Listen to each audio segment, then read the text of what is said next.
오늘 본문에 등장하는 술람미 여인은 에브라임 지역 산골짜기에 있는 포도원 소장농의 딸이었습니다. 그러던 어느 날 솔로몬이 그곳에 지나가다가 술람미 여인을 보고 사랑에 빠졌습니다. 이제 두 사람은 헤어지면 보고 싶고 그리고 만나면 헤어지기 싫은 사이가 되었습니다. 점점 깊어가는 사랑으로 인해 병이 걸릴 지경이 된 겁니다. 여러분 어떻게 해야 되겠습니까? 결국 두 사람은 결혼식을 올리게 되었고 솔로몬은 술람미 여인을 보면서 하나하나 칭찬을 하기 시작합니다. 이것이 바로 오늘 본문의 내용입니다. 여러분, 그러면 두 사람의 사랑은 어떻게 완성이 된 것일까요? 두 사람의 사랑이 완성된 비결은 사랑의 마음을 간증만 하지 않고 표현했다는 것에 있습니다. 예를 들어 솔로몬이 술람미 여인에게 내 사랑아 너는 어여쁘고 어여쁘다 내 눈이 비둘기 같구나 라고 말을 하면 술람미 여인은 나의 사랑하는 자여 너는 어여쁘고 화창하다 라고 화답을 합니다. 이런 방식의 대화가 지금까지 이어져 왔고 결혼식을 하는 오늘 본문에서도 그대로 이어지고 있습니다. 부부 사이의 사랑의 마음을 표현하는 것이 그렇게 중요하다는 뜻입니다. 여러분, 그러면 오늘 본문에서는 어떤 칭찬이 이어질까요? 주보 3면에 있는 말씀 노트가 있는데요. 하나씩 살펴보겠습니다. 첫째, 결혼 생활에 어울리는 칭찬에 충실한 것입니다. 우리는 지난 시간에 솔로몬과 술람미 여인의 오해받는 사랑에 대해서 살펴보았습니다. 그러나 이제 솔로몬과 술람미 여인의 오해는 풀어지고 아름다운 결혼식이 시작이 됩니다. 4장 1절을요. 같이 한번 읽어보겠습니다. 4장 1절 같이 읽습니다. 시작. 내 사랑 너는 어여쁘고도 어여쁘다. 너울 속에 있는 내 눈이 비둘기 같고 내 머리털은 길르한 산 기슭에 누운 염소떼 같구나. 여러분, 이것은 신랑이 신부의 외모를 칭찬하는 말인데요. 신랑은 먼저 신부의 눈이 비둘기 같다고 칭찬을 합니다. 솔로몬이 이전에도 술람미 여인의 눈을 비둘기 같다고 칭찬을 한 적이 있는데 이번에도 솔로몬이 술람미 여인의 눈을 비둘기 같다고 칭찬을 하고 있습니다. 그러나 이전에 솔로몬이 술람미 여인의 눈을 아름답다고 칭찬하는 것과 오늘 본문에서 솔로몬이 술람미 여인의 눈을 아름답다고 칭찬하는 것에는 커다란 차이가 있습니다. 4장 1절을 다시 한번 보겠습니다. 내 사랑아 너는 어여쁘고도 어여쁘다. 그 눈이 어디 속에 있습니까? 너울 속에 있는 내 눈이 비둘기 같고, 여기서 말하는 너울은 여성들의 얼굴을 가리는 너울을 말하고 있습니다. 그런데 당시 이스라엘 여성들은 결혼식을 할 때만 얼굴을 너울로 가렸기 때문에 이전에는 솔로몬이 연애 시절의 술람미 여인의 눈이 아름답다고 이야기를 한 것이고 여기서는 솔로몬이 결혼식을 하면서 술람미 여인의 눈이 아름답다고 칭찬을 하는 것입니다. 이제 아름다운 결혼식이 시작이 되었습니다. 그러면 신랑과 신부의 아름다운 결혼식은 어떻게 진행이 될까요? 먼저 신랑이 신부의 아름다움을 하나씩 칭찬을 합니다. 이번에는 4장 1절 하반절을 보겠습니다. 내 머리털은 길르앗산 기슭에 누운 염소떼 같구나.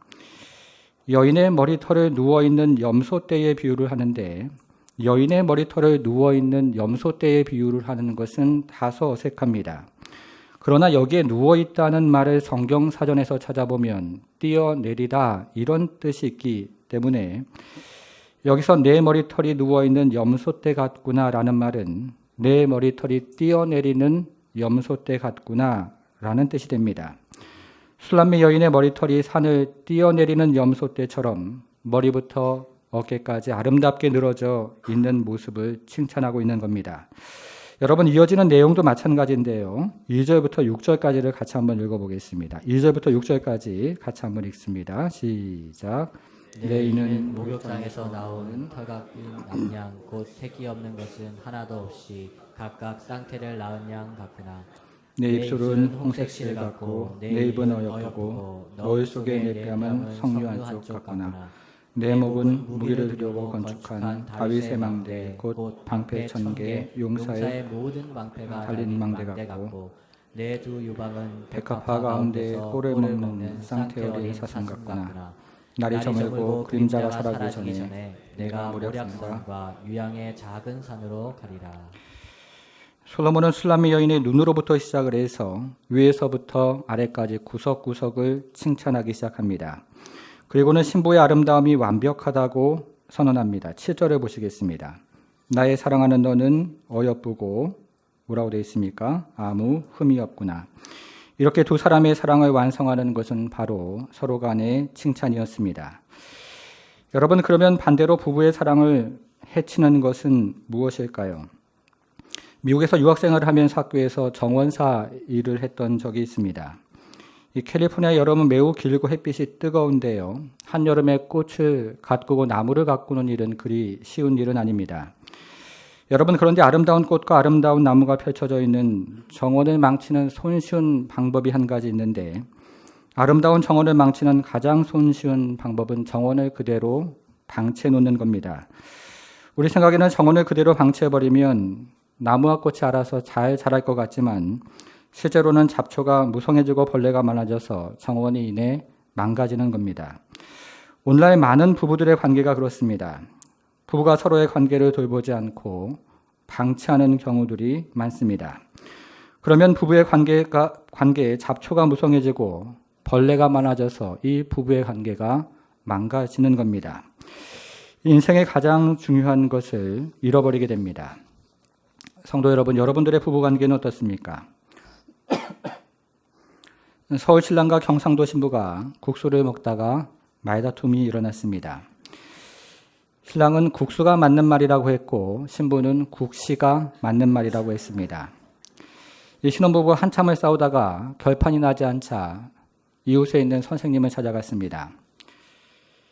선생님이 신랑 신부를 보고 아니 무슨 일로 신혼부부가 나를 찾아왔습니까? 라고 물었습니다. 신랑, 선생님, 국수와 국시가 다릅니까? 선생님, 그럼요, 다르지요.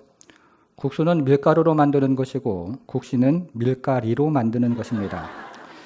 신부, 선생님, 그러면 밀가루와 밀가리는 다른 것인가요? 선생님, 물론이죠. 밀가루는 제가 웃으려고 그러는데요. 밀가루는 봉지에 담는 것이고 밀가리는 봉다리에 담는 것입니다. 신랑, 선생님, 그러면 봉지와 봉다리는 어떻게 다른지요? 선생님, 봉지는 가게에서 팔고 봉다리는 전방에서 팝니다. 신부, 그럼 가게와 전방은 어떻게 다르지요? 선생님, 그럼요. 가게는 아주머니가 있고요. 전방에는 아지매가 있습니다. 신랑, 그럼 아주머니와 아지매는 어떻게 다르죠? 선생님, 아주머니는 아기를 업고 있고요. 아지매는 얼라를 업고 있습니다. 이제 마지막으로 신랑과 신부가 함께 물었습니다. 그러면 아기와 얼라도 다른가요? 선생님, 당연하죠. 아기는 누워서 자고요. 얼라는 디비져 잡니다. 여러분, 지금 무슨 말을 하고 있는 것일까요? 이 부부가요, 별로 중요하지 않는 것을 가지고 그리 싸운다는 겁니다. 쓸데없는 것을 가지고 싸우는 경우가 많다는 겁니다. 여러분, 올바른 부부의 관계는 상대를 존중하면서 칭찬하는 것으로부터 시작을 합니다. 성도 여러분, 우리가 솔로몬처럼은 못하더라도 상대를 존중하면서 칭찬하는 것을 부단히 노력해야 합니다. 그러면 솔로몬과 술람미 여인의 결혼 생활은 어떻게 될까요? 이제 두 번째를 보겠습니다. 둘째, 결혼 생활의 원리는 언약에 충실한 겁니다.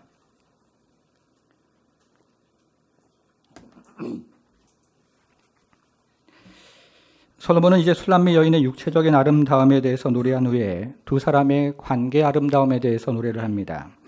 그런데 솔로몬과 술람미 여인의 관계는 아름다운 정원의 모습과도 같습니다. 그리고 이 아름다운 정원에는 매우 다양한 나무들과 꽃들이 가득하고 그 나무들과 꽃들이 발하는 향기들로 가득합니다. 여러분, 이번에는 12절부터요 15절을 같이 한번 읽어보겠습니다. 12절부터 15절을 함께 읽겠습니다. 시작. 내 누이 내 신부는 잠근 동산이요 덮은 무물이요 봉한 세미로구나. 내게서 나는 것은 석류나무와 각종 아름다운 과수와 고벨화와 나도풀과 나도와 번홍화와 창포와 개수와 각종 유향목과 모략과 침향과 모든 귀한 향품이요 너는 동산의 샘이요 생수의 물이요 레바논에서부터 흐르는 시내로구나. 이것은 신부를 동산으로 비유를 하는 것인데 12절에서도 신부를 동산으로 비유를 하고 15절에서도 신부를 동산으로 비유를 합니다. 그리고 그 사이에 있는 13절과 14절은 동산 안에 자라나고 있는 매우 다채로운 식물에 대해서 이야기를 합니다. 첫째, 동산 안에는 여러 가지 열매들을 제공하는 다채로운 과일 나무들이 자랍니다. 둘째, 동산 안에는 아름다운 향기를 발하는 다채로운 꽃들이 있습니다. 그리고 세 번째, 동산 안에는 아름다운 모양의 풀들이 있습니다. 결혼 생활이 동산 안에 있는 나무와 꽃과 그리고 풀처럼 매우 부유롭다는 뜻입니다. 여러분, 그러나 오늘날 이 세대가 경험하는 우리의 가정은 어떻습니까? 오늘날 이 세대가 경험하는 가정이라는 동산은 메말라가고 있습니다. 가정이라는 동산 안의 과실나무는 열매를 맺지 못하고 있고 꽃들은 향기를 발하지 못하고 있습니다. 그리고 풀들은 시들어가고 있습니다. 부부간의 관계는 메말라가고 부부간의 대화는 사라지고 그리고 부부간의 애정은 식어가고 있는 겁니다. 성도 여러분, 오늘날의 가정의 부유함을 잃어가는 이유가 무엇일까요? 그것은 오늘날의 가정이 결혼에 대해서 매우 심각하게 오해를 하고 있기 때문입니다. 이번에는 화면으로 말라기 2장 14절을 같이 한번 읽겠습니다. 시작. 너희는 이르기를 어찌 됨이니까 하는도다. 이는 너와 내가 어려서 맞이한 아내 사이에 여호와께서 증인이 되시기 때문이라. 그는 내 짝이요 너와 서약한 아내로되 내가 그에게 거짓을 행하였도다. 저는 지난 교회에서 청년부 사역을 하면서 처음 주례를 했는데요. 그때 나이가 38살이었습니다. 여러분, 그 나이에 무엇을 알겠습니까? 그래서 한사코 고사를 했는데 결혼하는 신랑 신부에게 특별한 사연이 있어서 첫 번째 주례를 하게 되었습니다. 그런데 그때 주례사만 45분을 했습니다. 여러분, 상상이 되십니까? 여러분, 결혼식의 가장 중요한 순서는 무엇일까요? 결혼식의 가장 중요한 순서는 신랑 신부의 입장도 아니고 주례사도 아니고 지인들의 아름다운 축가도 아닙니다. 결혼식의 가장 중요한 순서는 신랑과 신부의 서약입니다. 신랑은 신부를 자신의 짝이라고 서약을 하는 것이고 신부도 신랑을 자신의 짝이라고 서약을 합니다. 그리고 이 자신의 서약대로 약속을 지키며 살아가는 것이 부부인 것입니다.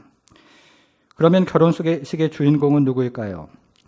오늘날 많은 주례자들이 결혼식의 주인공을 신부라고 소개를 하는데 그것은 잘못된 것입니다. 모든 예배의 주인이 하나님인 것처럼 결혼 예배의 주인공도 하나님이십니다. 그래서 신랑과 신부는 하나님을 사이에 두고 서약을 하는 겁니다. 신랑과 신부는 하나님을 가운데 모시고 서로 서약을 한다는 말씀입니다. 이것을 말라기 2장 14절은 이렇게 이야기를 합니다. 다시 말라기 2장 14절을 화면으로 한번 보겠습니다. 너희는 이르기를 어찌 됨이니까 하는도다. 이는 너와 너가 어려서 맞이한 아내 사이에 누가 증인이 되십니까? 여호와께서 증인이 되시기 때문이라. 신랑과 신부는 하나님을 사이에 두고 서약을 한다는 말씀입니다. 그래서 신랑과 신부는 자신의 서약을 충실하게 지켜야 하는 겁니다. 이것을 말라기 2장 15절은 또 이렇게 말을 합니다. 말라기 2장 15절 같이 한번 읽습니다. 시작. 그에게는 영이 충만하였으나 오직 하나를 만들지 아니하시느냐.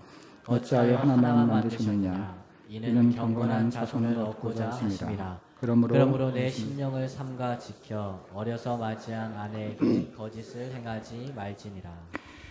그분은 영이 충만하셔서 여러 개를 만들 수도 있지만 그분은 영이 충만함에도 불구하고 오직 하나를 만드셨습니다. 오직 하나의 짝을 만드셨다는 뜻입니다.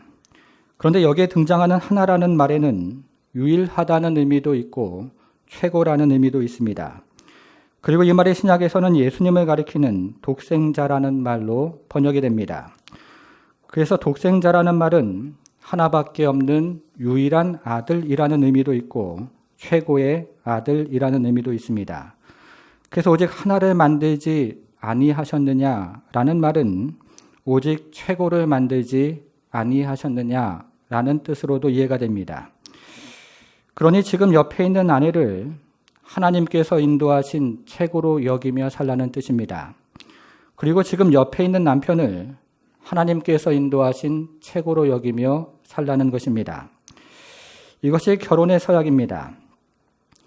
제가 38살에 처음 주례를 했다고 말씀을 드렸는데요. 그 이후로부터 서울에서 사역을 하면서 거의 매달 주례를 하게 되었습니다. 청년들이 많다 보니까 당연히 결혼을 하는 커플도 많았던 겁니다.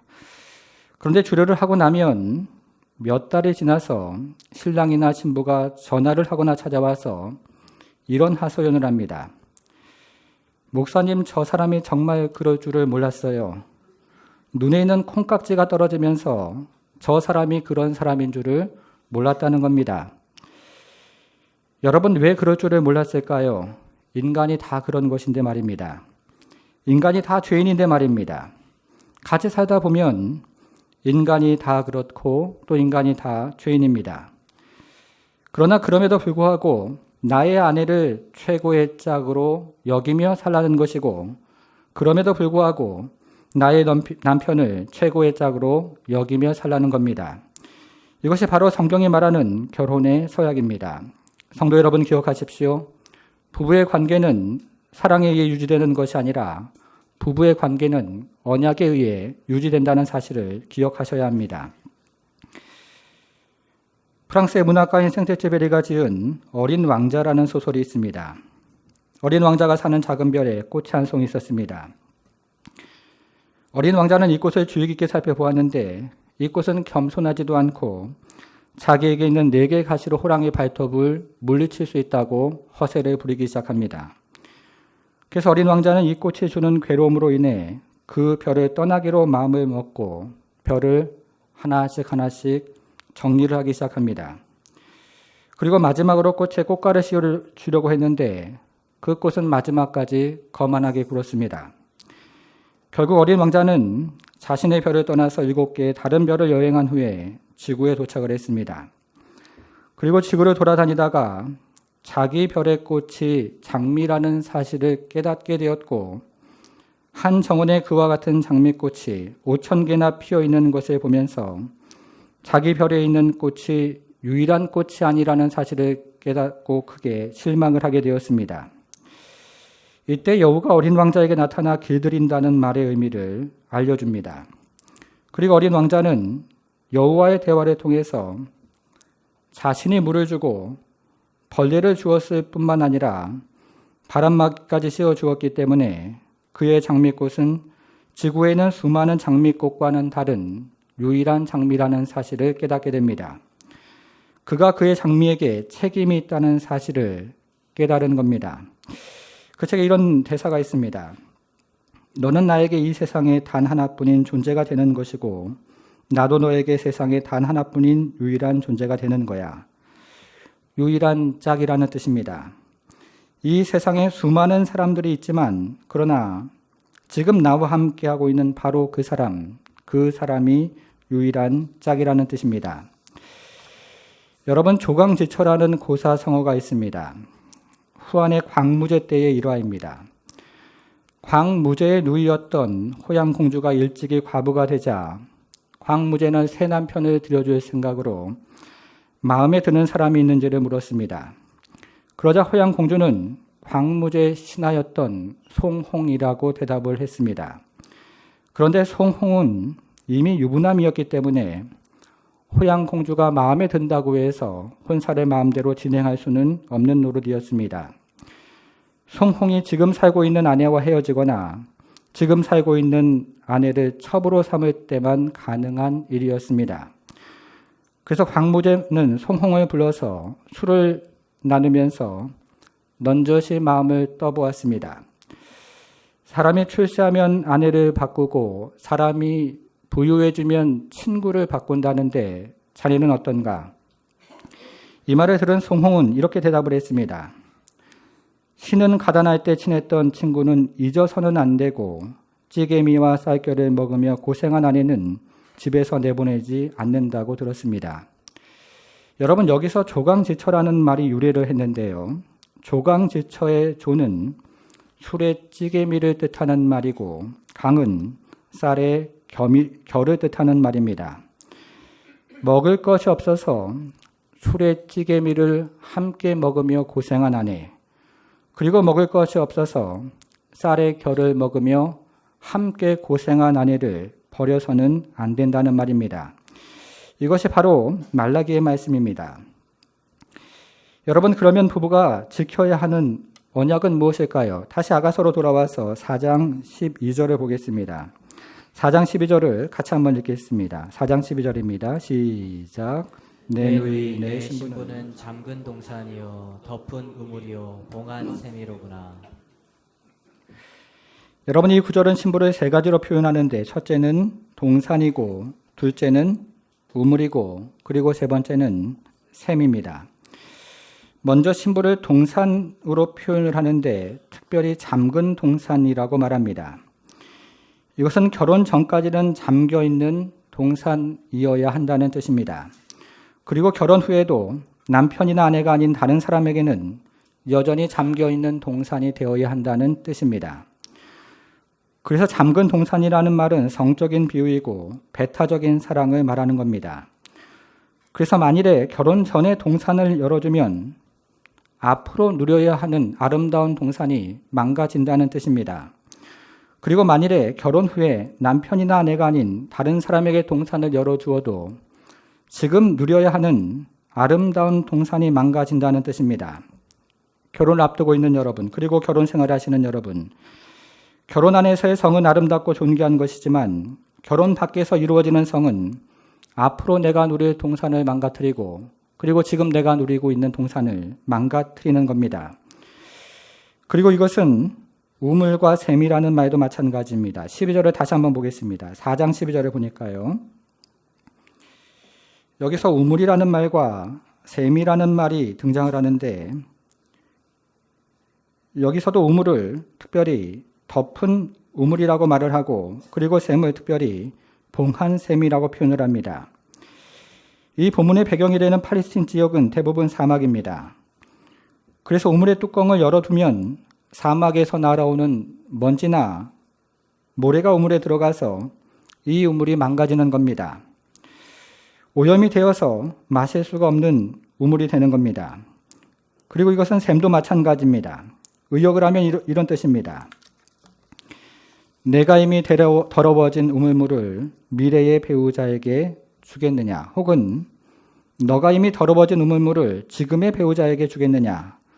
그래서 부부는 다른 사람에게는 잠근 동산이어야 하고 닫힌 우물이어야 하고 그리고 봉한 샘이 되는 것입니다.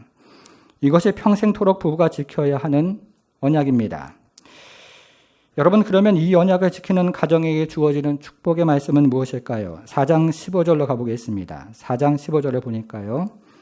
너는 동산의 샘이요 생수의 뭡니까? 우물이요 레바논에서부터 흐르는 또 뭡니까? 시내로구나. 앞에서는 잠근 동산이요 덮은 우물이요 봉한 샘이라고 말했습니다. 그러나 여기서는 샘이 흘러내리는 동산이고 생수가 흘러내리는 우물이고 그리고 흐르는 시내라고 말을 합니다. 이것은 언약을 지킬 때 경험하는 동산 안의 부요로움에 대해서 이야기를 하고 있는 것입니다. 부부가 언약을 지키면서 자신의 짝을 최고로 여기며 살아갈 때 이같이 동산 안의 커다란 부유함을 누린다는 약속의 말씀입니다. 사랑하는 성도 여러분, 우리의 가정이 언약 안에서 이와 같은 부요로움을 누리는 모든 가정이 되기를 바랍니다. 그러면 오늘 본문의 구속사적인 의미는 무엇일까요? 우리는 앞에서 솔로몬이 술람미 여인의 외적인 아름다움에 대해서 노래하는 것을 들었습니다. 그런데 솔로몬이 술람미 여인의 외적인 아름다움을 묘사하는 표현들이 매우 특별합니다. 4장 1절을 다시 보겠습니다. 4장 1절을요, 다시 한번 보겠습니다. 내 사랑 너는 어여쁘고 어여쁘다. 노을 속에 있는 내 눈이 무엇 같습니까? 비둘기 같고 내 머리털은 길르앗산 기슭의 눈 또 무엇 같습니까? 염소떼 같구나. 술람미 여인의 눈은 비둘기 같습니다. 그리고 술람미 여인의 머리털은 염소떼 같습니다. 2절도 보겠습니다. 내 이는 목욕장에서 나오는 털 깎인 무엇 같습니까? 암양 같습니다. 술람미 여인의 이는 암양과도 같습니다. 술람미 여인을 비둘기의 비유를 하고 염소의 비유를 하고 그리고 양의 비유를 하고 있습니다. 이렇게 술람미 여인의 아름다움을 하나씩 노래한 후에 마지막으로 7절은 이렇게 이야기를 합니다. 7절을 다시 한번 보겠습니다. 7절을 보니까요. 나의 사랑하는 너는 어여쁘고 뭐라고 되어 있습니까? 아무 흠도 없구나. 여기서는 흠이라는 말이 매우 중요한 말인데요. 이 말이 사람에게 사용이 될 때는 외모가 매우 뛰어나다는 말이고, 이 말이 동물에게 사용이 될 때는 아무런 흠집 그리고 아무런 상처가 없는 동물이라는 뜻입니다. 그래서 이 구절을 구속사적으로 해석을 하면 성도는 하나님 앞에 드려진 흠도 없는 제물이 된다는 뜻입니다. 성도는 하나님 앞에 드려진 흠없는 비둘기와 같고 흠없는 양과 같고 그리고 흠없는 염소와도 같다는 뜻입니다. 성도가 예수님의 의로 말미암아 하나님 앞에 드려진 흠없는 제물과도 같습니다. 하나님과 성도의 언약적인 관계를 말하고 있습니다. 그런데 오늘 본문은 하나님과 성도와의 이 언약적인 관계를 계속해서 강조를 합니다. 여러분 11절을 보겠습니다. 11절을 보니까요. 내 신부야, 너 입술에서는 뭐가 떨어집니까? 꿀방울이 떨어지고 내 혀 밑에는 뭐가 있습니까? 꿀과 젖이 있고 내 의복의 향기는 레바논의 향기 같구나.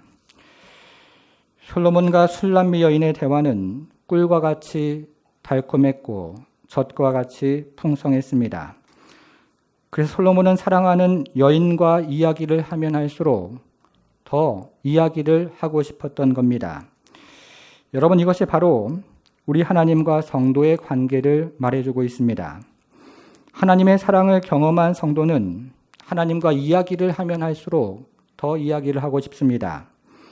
하나님의 말씀을 들으면 들을수록 더 하나님의 말씀을 듣고 싶고 하나님 앞에 기도를 하면 할수록 더 많은 기도를 하고 싶은 겁니다. 그리고 하나님의 사랑을 경험한 성도는 예배를 드리면 드릴수록 더 예배를 사모하게 되고 그리고 더 예배를 기다려진다는 뜻입니다. 여러분, 그런데 여기에 사용된 단어들은 특별히 가나안 땅을 묘사하는 단어들로 되어 있습니다. 하나님이 가나안 땅에 이른 비와 늦은 비를 주셨을 때 이 가나안 땅은 각종 농산물이 열매를 맺고 각종 과실나무가 열매를 맺는 젖과 그리고 꿀이 흐르는 땅이라고 성경은 말합니다. 이것이 바로 11절에 등장하는 꿀이라는 단어이고 그리고 젖이라는 단어입니다. 하나님과 성도의 언약적인 관계를 말하고 있는 겁니다. 여러분, 그러면 언약관계라는 것은 무엇일까요? 이제 오늘 본문의 마지막 구절인 4장 16절과 5장 1절을 보겠습니다. 4장 16절, 북풍아 일어나라, 남풍아 오라. 나의 동산에 불어서 향기를 날리라. 나의 사랑하는 자가 어디에 들어갑니까? 그 동산에 들어가서 그 아름다운 열매 먹기를 원하노라. 내 누이 내 신부야, 내가 이번에는 어디에 들어갑니까? 내 동산에 들어와서 나의 몰약과 향재료를 거두고 나의 꿀송이와 꿀을 먹고 내 포도주와 내 우유를 마셨으니 나의 친구들아 먹으라. 나의 사랑하는 사람들아 많이 마시라. 여러분, 4장 16절과 5장 1절을 다시 한번 보시겠습니다. 4장 16절은 신부의 말인데요. 언약관계 이전의 신부는 신랑에게 그 동산이라고 말을 합니다. 5장 1절은 신랑의 말인데요. 그러나 언약관계 이후의 신부는 신랑에게 보십시오. 뭐라고 되어 있습니까? 내 동산이라고 되어 있습니다. 찾았습니까? 결혼을 하기 전 4장 16절에서는 그 동산이었는데 결혼을 한 후에 5장 1절에서는 내 동산이라고 말을 한 겁니다. 그 동산이 나의 동산이 되었습니다. 언약관계 안에서 이루어지는 배타적인 사랑을 말하고 있는 겁니다. 오늘날 수많은 사상가들에게 영감을 불어넣었던 마틴 부버의 나와 너라는 책이 있습니다. 마틴 부버는 이 세상에는 나와 그것 혹은 나와 너라는 두 개의 근원적인 관계가 존재한다고 말합니다. 여기서 나와 그것은 그저 스쳐 지나가는 의미 없는 관계를 말하고 나와 너는 서로 영향을 주고받는 의미 있는 관계를 말합니다. 예를 들면 우리가 앞에서 살펴본 어린 왕자에 등장하는 장미꽃이 그렇습니다. 어린 왕자는 자신의 장미꽃과 지구에 피어있는 수많은 장미꽃이 다르지 않다는 사실을 깨닫고 크게 실망을 했습니다. 이때 어린 왕자와 장미꽃과의 관계는 나와 그것의 관계가 됩니다. 그러나 어린 왕자는 여호와의 대화를 통해서 그 장미야말로 자신에게 유일한 장미라는 사실을 깨닫게 됩니다. 그리고 그 장미야말로 자신에게 책임이 있는 장미라는 사실을 깨닫게 된 것입니다. 이제 어린 왕자와 장미와의 관계는 나와 너의 관계가 된 것입니다. 의미 있는 관계가 되었다는 겁니다. 성도 여러분, 그러면 하나님과 나의 관계는 어떻습니까? 나와 그것의 관계입니까? 아니면 나와 너의 관계입니까? 하나님이 나를 부르실 때 그 동산이라고 그저 스쳐 지나가는 말로 부르실까요? 아니면 내 동산이라고 기쁨을 이기지 못하면서 부르실까요? 마틴 부버는 나와 너에서 이렇게 이야기를 합니다. 모든 참된 삶은 만남이다. 이렇게 이야기를 합니다. 이것은 모든 참된 관계는 서로 영향을 주고받는다는 뜻입니다. 오랫동안 함께 사는 부부는 서로 닮아간다고 말을 합니다. 부부가 서로 영향을 주고받는다는 뜻입니다. 이것이 바로 모든 참된 관계는 서로 영향을 주고받는다는 의미입니다. 여러분, 그리고 이것은 우리와 주님과의 관계도 마찬가지입니다. 우리가 주님과 참된 관계를 맺으면 우리는 주님으로부터 영향을 받게 됩니다. 주님을 생각하며 살아가게 되고 주님을 의지하며 살아가게 됩니다. 그래서 때로는 내가 하고 싶은 것을 버리기도 하고 내가 하기 싫은 것을 행하기도 합니다. 이것을 사도 바울은 이렇게 말을 했습니다. 그런즉 너희는 먹든지 마시든지 무엇을 하든지 다 주님을 생각함으로 그리고 다 주님을 의식함으로 그분의 영광을 위해서 하십시오. 모든 장소에서 그분을 의식하며 행동한다는 뜻이고 모든 일에서 그분을 생각하며 행동한다는 뜻입니다. 심지어는 먹을 때, 마실 때도 말입니다. 우리가 주님과 참된 관계를 맺으면 우리가 주님으로부터 영향을 받는다는 뜻입니다. 성도 여러분, 여러분들은 주님으로부터 영향을 받으며 살아가고 있습니까? 주님을 생각함으로 내가 하고 싶은 것을 버리기도 하고 주님을 생각함으로 내가 하기 싫은 일을 행하기도 하는지를 묻는 것입니다. 그러나 만일에 우리가 주님으로부터 영향을 받지 못한다면 우리와 주님과의 관계는 참된 관계가 아닐 것입니다. 우리의 구원을 다시 돌아보아야 한다는 뜻입니다. 사랑하는 성도 여러분, 우리가 인생을 살아가면서 지켜야 하는 가장 커다란 언약은 하나님과의 언약이고 그리고 부부간의 언약입니다.